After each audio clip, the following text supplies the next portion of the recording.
წარმოიდგინეთ სიტუაცია, როდესაც თქვენს კომპანიაში თანამშრომლები თავდაუზოგავად მუშაობენ დილიდან დაღამებამდე, თუმცა იმ შედეგს მაინც ვერ აღწევთ, რაც ჰქონდათ გამიზნული.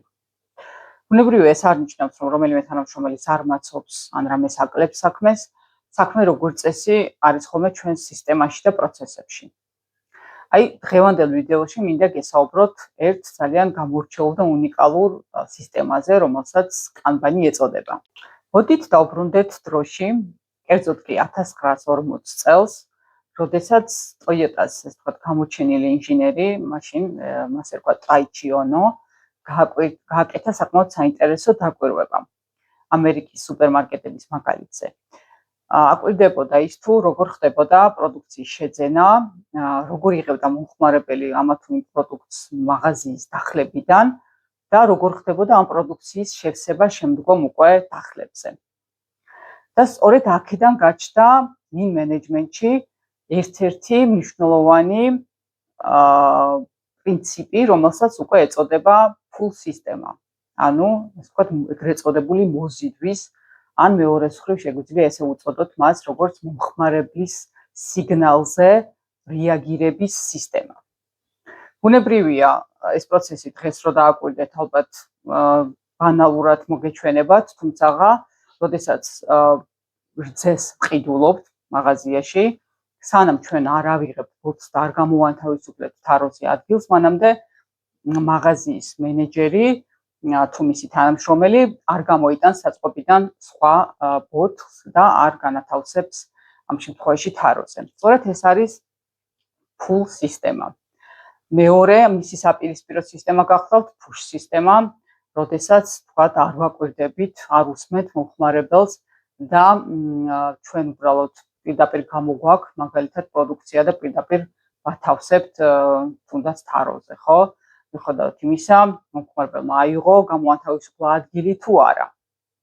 აი, კანბანის საფუძვლები ზუსტად აქ წარმოიშვა ჩვენს ცნობილ ტოიოტაში, სადაც უკვე საფუძველი ჩაეყარა კანბან სისტემას, რომელიც მარტივად რო წარმოვიდგინოთ, გახლავთ ეს, ანუ რეაგირება გარედან შემოსულ სიგნალზე და მხოლოდ მას მერე დაწყება ჩვენი სამუშაო პროცესისა. კიდევ ერთი ძალიან მარტივი მაგალითი წარმოვიდგინოთ, რომელიც ჩვენს ყოველდღიურობაში ყველას გვხვდება. მაცივარში, როდესაც ესა თუ ის პროდუქტი გამოგველება, მხოლოდ ამ შემთხვევაში მივდივართ და ვყიდულობთ ამ პროდუქტს, ხომ ასეა.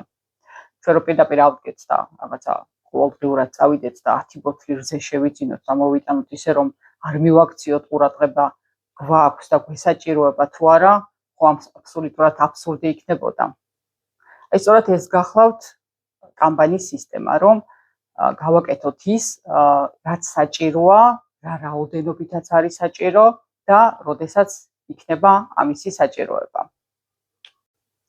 ახლა კი ნახოთ, თუ როგორ გვეხმარება კანბანის სისტემა ჩვენს ყოველდღიურ სამუშაო პროცესებში. წარმოიდგინეთ, რომ თქვენი კომპანიის სამუშაო პროექტები და ყოველდღიური პროცესები გამჭვირვალედ არის ვიზუალიზებული ფიზიკურ დაფაზე, სადაც ფერადი სტიკერებით აღნიშნულია თითოეული პროექტი იქნება თუ რაღაცა პროცესში საქმიანობა. კანბანის ძლიერი მხარე სწორედ ეს გახლავთ, ვიზუალიზაცია.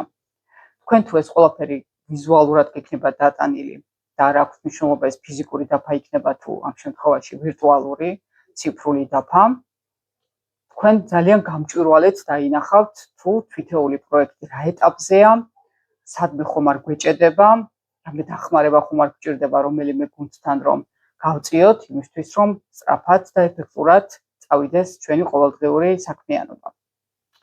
მაგალითისთვის შეიძლება გაყიდვები ძალიან კარგად მუშაობდეს, ბევრი კონტრაქტის გაფორმება შეგვეძლოს, თუმცა აი ამ გამჭვირვალე ვიზუალიზაციის შედეგად ჩვენ დავინახოთ, რომ რეალურად პროცესი გვეჭედება მაგალითად იურისტთან. და ამ შემთხვევაში რა შეიძლება გაკეთდეს, ხო? მთელი რესურსი ჩავდოთ და მთელი ეს თქვა ძალისხმევა ჩავდოთ იმაში, რომ დავეხმაროთ იმ კონკრეტულ როლს თუ რგოლს, სადაც თქვათ გაიჭედა ჩვენი სამუშაო პროცესები.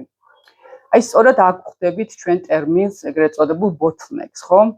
ანუ ეს ქართულად შეგვიძლია მას უწოდოთ როგორც რაც ბოთლის ვიწრო ყელი. რომ წარმოვიდგინოთ ბოთლში რა რაოდენობის სითხეც არ უნდა ჩავასხათ, თუ მას რაღაცა წვრილი და ვიწრო ყელი ექნება, მაინც ძალიან მცირე რაოდენობის წყალს გაატარებს, ხო? შესაბამისად, როდესაც ეს ყველაფერი დანახულია და ვიზუალიზებულია ყოველდღიურად, მაქსიმალური ძალისხმევა ამ შემთხვევაში უკვე იდება იქ, თუ სადაც არის ეს ვიწრო ყელი და ამ დახმარების გაწევით და იმით, რომ მთელი გუნდი მობილიზებულია, რომ ეს ვიწრო ყელი თქვათ გააფართოვოს, ხო? აი აქ ხდება ზუსტად იმ კარგი შედეგის მიღება, რაც ყოველთვის სასურველია ხოლმე, რომ სწრაფად გავიტანოთ, არ გავიჭედოთ და ბოლომდე, ასე ვთქვათ, ეფექტურად დავასრულოთ ჩვენი ესა თუ ის პროექტი. ამიტომ მნიშვნელოვანია ესეთი პოსტულატის დამახსოვრება კანბანის სისტემის შემთხვევაში, რომ ესე ვთქვათ, დავფოკუსდეთ იმაზე, რაც დაწყებულია, მისი დასრულება გავაკეთოთ, ესე ვთქვათ, დავასრულოთ დაწყებული და მანამდე არ დავიწყოთ ახალი პროცესი იქნება თუ პროექტი. ეს არის ძალიან მნიშვნელოვანი ამ შემთხვევაში, აი ამ მიდგომით მუშაობა კანბანში, რაც გვეხმარება, რომ სწრაფად დავფოკუსდეთ თითოეულ პროექტზე, სწრაფად გავიყვანოთ ბოლოში და უკვე მას მერე მოვკიდოთ ხელი მეორე, ესე ვთქვათ, შემოსულ პროექტს. გამიზიარეთ, თქვენ თუ იყენებთ კანბანს, კანბანის დაფებს, რომელსაც იყენებთ ციფრულს თუ ფიზიკურს, გამოიწერეთ ჩვენი არხი, დაგვილაიქეთ ვიდეო და შეგხვდებით შემდგომ ვიდეოში. მადლობთ.